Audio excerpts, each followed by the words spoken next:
Che cos'è il Baby Pit Stop? È un punto, un pappa area, per dare la possibilità alle mamme che hanno da allattare il bambino e anche spesso da cambiare, sono forniti di fasciatoio, e di poterlo fare in un'area riservata.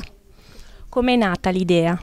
Beh, purtroppo siamo stati un po' costretti perché allattare è la cosa più normale del mondo, ma ci sono state persone che si sono trovate contrarie a permettere alle madri di allattare, allora abbiamo pensato che forse sì, un punto dove sentirsi più a proprio agio ci voleva e stiamo cercando di metterne il più possibile. Ecco, cosa offrite alle mamme?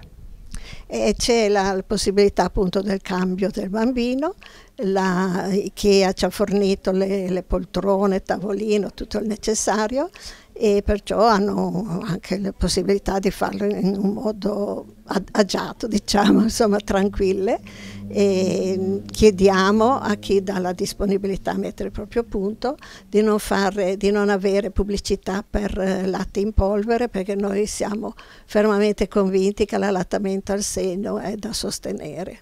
Cosa significa per lei ospitare uno spazio simile nel suo locale? Sono molto orgogliosa di questa iniziativa che mi hanno proposto di fare e che io ho messo a disposizione il negozio, tutto sempre molto gratuito, e ribadisco il concetto, perché secondo me i bambini sono la forza del mondo.